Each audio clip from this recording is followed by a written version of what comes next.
well versed in everything, and I thought that could have been a hardship for him because. And verse number 2, another little reminder here, just again helping us to realize that we can be happy as we do this work. In Psalm 100, and look at verse number 2, if you would. And there it says, serve Jehovah with rejoicing, come in before him with a joyful cry. Now if you have the reference Bible, you notice the word serve that is mentioned there, and you look at the footnote, it says render sacred service. Now our ministry is an aspect of sacred service.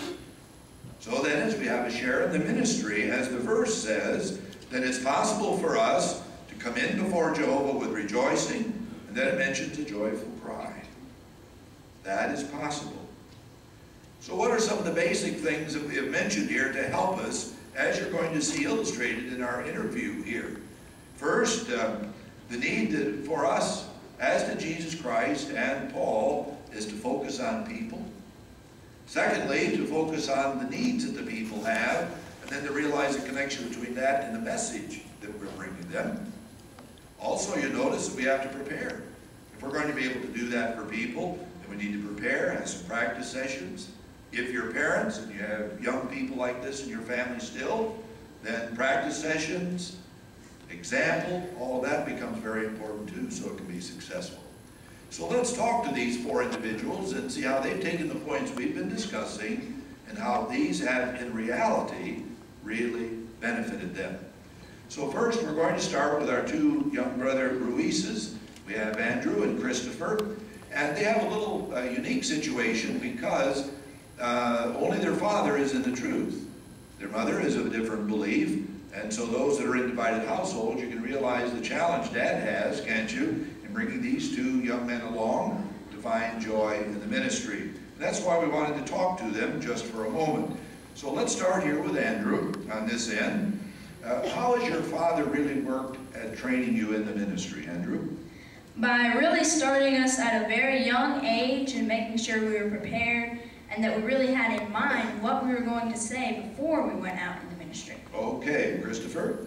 Well, through his example, he was very regular in the ministry, and that proved to be a good example for us.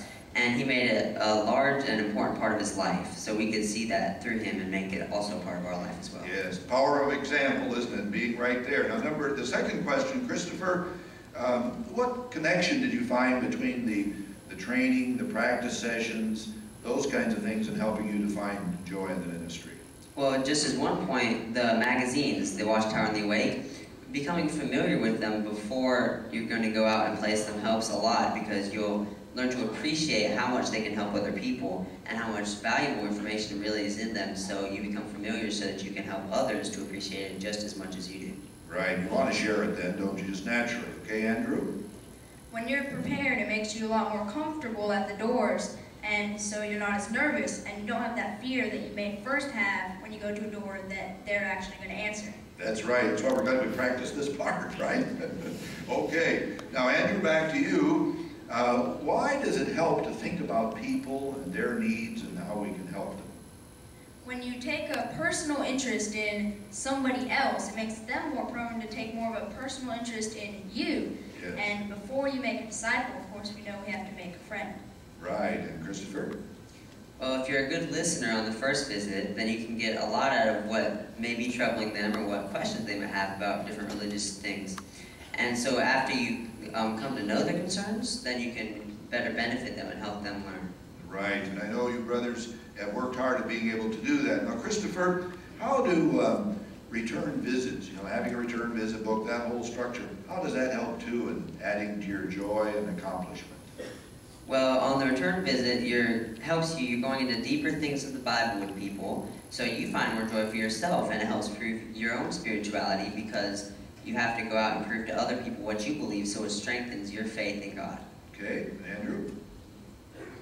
Well, since the whole point of the ministry is to make disciples, when you're making that return visit, you're completing the first step, and it's really fulfilling. Right, feel good, then, don't you? Now, I know fairly recently that each of you now have your own order for magazines at the Kingdom Hall to pick up. Now, how has that benefited you, would you say? Christopher? Well, it helps us to be more responsible because we have, instead of asking Dad, where are the magazines and make sure that he has the things ready, we ourselves go to the meetings and pick up these orders so that we can place them with other people. And also for our return visits, it helps us because if there's magazines we were thinking that they might need, that might help them, we can ask for those specifically as well. Right, very good. Now, just the last one, I'd like each of you to comment on, maybe we'll start with Andrew here. So out of all this, what would you say has been the greatest joy for you, Andrew? Well, just being able to share the Bible with other people, the things that you've learned, and watching it affect their lives and reach their hearts, it really brings a lot of joy. Yes, it does. Okay, Christopher?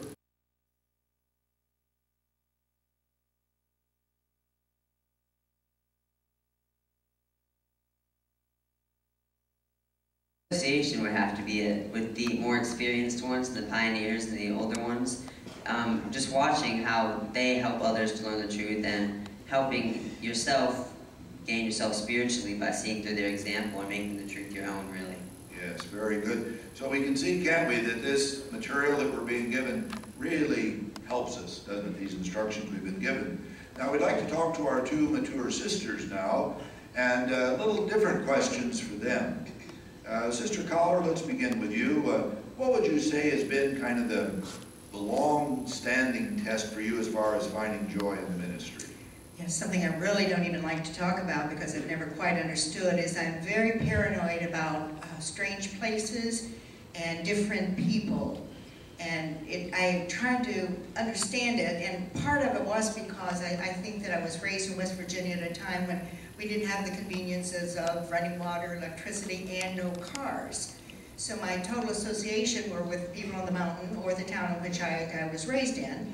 And then when I accepted the truth, of course those are the ones you witness to, well that was difficult, but it was when I left West Virginia, then it was really difficult because I hadn't traveled, I hadn't really had conversations other than those around me, so everything was so new and different. I was just so paranoid that many times I would lose my breakfast after the first door.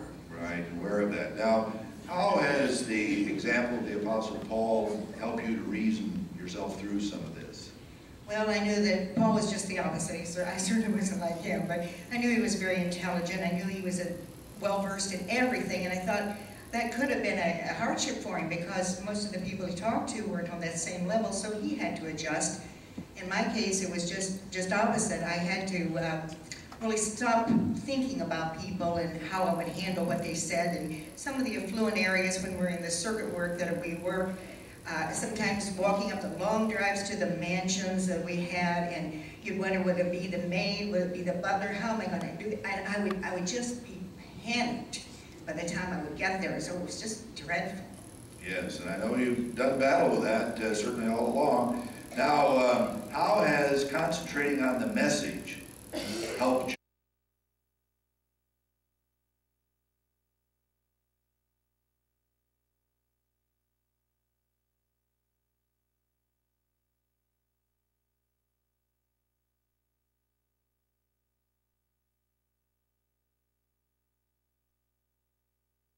With these